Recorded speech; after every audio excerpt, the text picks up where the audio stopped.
Ang ating gagamitin ay clear glass na bowl. So, wag po tayong gagamit ng plastic. At ang ating mga sangkap ay ang bigas. 12 cups po yan. So, nasukat ko na yan. Kaya ilalagay na lang natin mamaya. Meron tayong oranges, 8 pieces.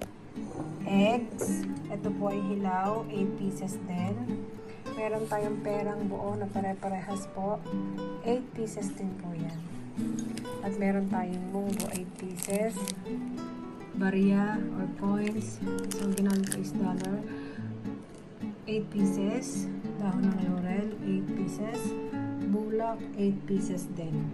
At ang pinakahuli, itong luya natin na nilagyan natin ng pera na merong ribbon na kulay pula.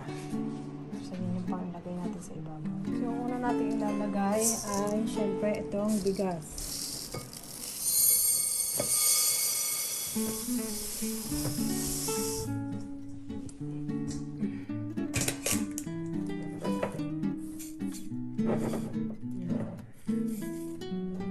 Then, ang sunod natin ilalagay, syempre itong 8 pieces na itlog.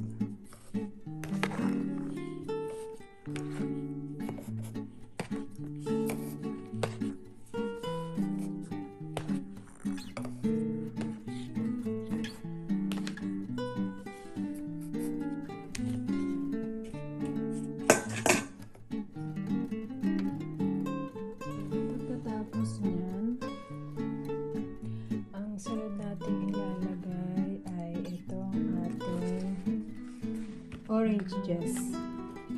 8 pieces din to. So, naka-alternate po siya sa ating itlog.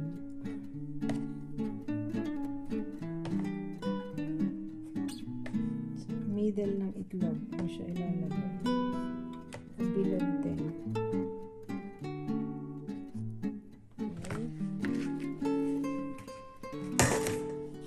Ang sunod natin ilalagay ay itong 8 pieces na munggo.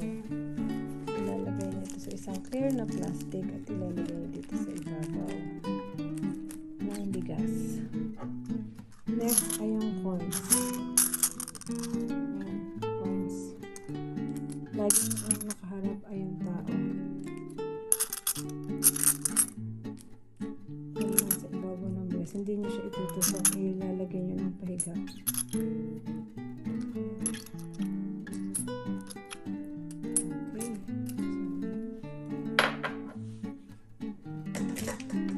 Next is itong ating bulak. So, yung bulak, dito lang yan. Paikot din. Walang piraso.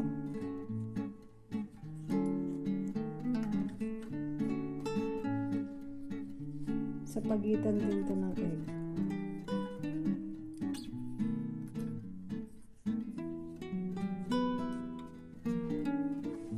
Okay. Ang next natin ilalagay yung 8 pieces na dahon ng laurel. Sa likod naman lagi yan ng egg. Sa likod ng egg.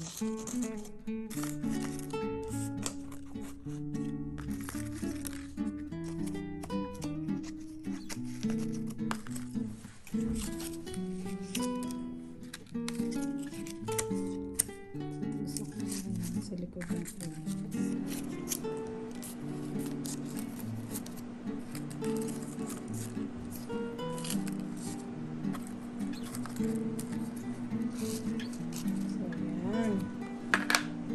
Pagkatapos niyan, ilagay niyo ang laurel. Isusunod niyo ilagay ay itong 8 pieces na pera. So, ang gagawin niyo po dito sa pera ay itutupi niyo. So, dapat yung pao is nakaharap lagi sa atin. Ayan.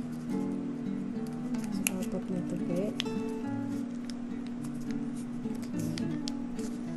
Ganyan po ang itsura.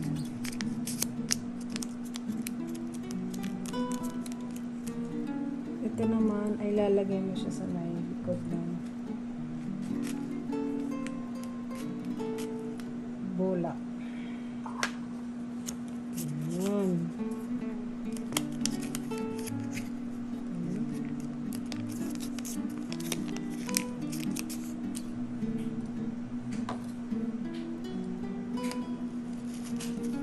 likod ng bulak po.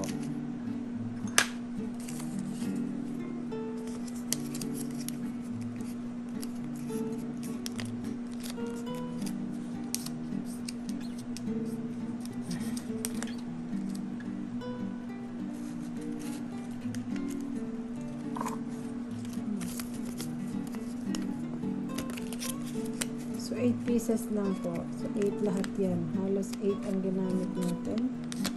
Para yung 8 kasi dire-diretso. Ang swerte. Ang daloy. Walang tigil na swerte ang inyong makakamtan.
Okay.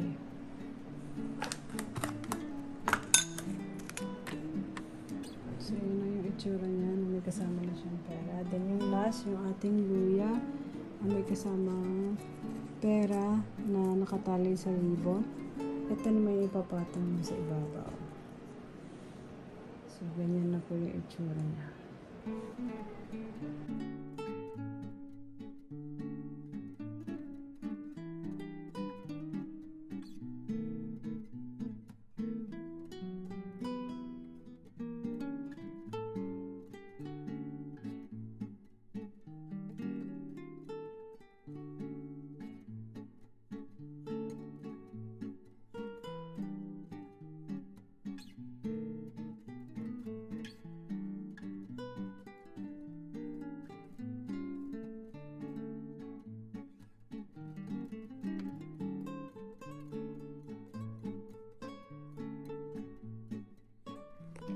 Ang gagawin natin dito sa ating prosperity ball, pagkatapos, sa mga nagtatanong, ito pong mga bigas natin, pwede na po siyang isaing, itlog, pwede nang iluto.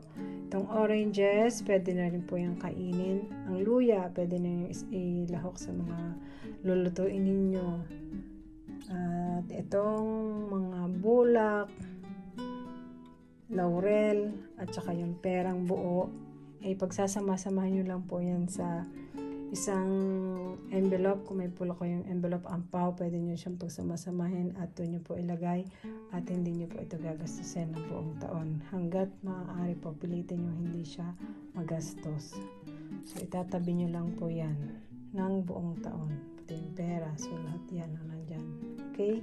Then, saan naman po ito ilalagay? Sa altar. Kung meron kayong altar. Or doon po sa inyong center table. Hindi nyo po siya pwedeng ilagay sa inyong kainan o doon sa mismong paglalagyan ng paghahandaan ng para sa bagong taon. Yung mga pinaglalagyan ng mga pagkain. Hindi po. Okay? Yan. So, kailan pwedeng gawin? Pwede nyo na po itong gawin sa December 31 ng umaga or bago mag alas 12 ng ating gabi. Yan. Thank you for watching.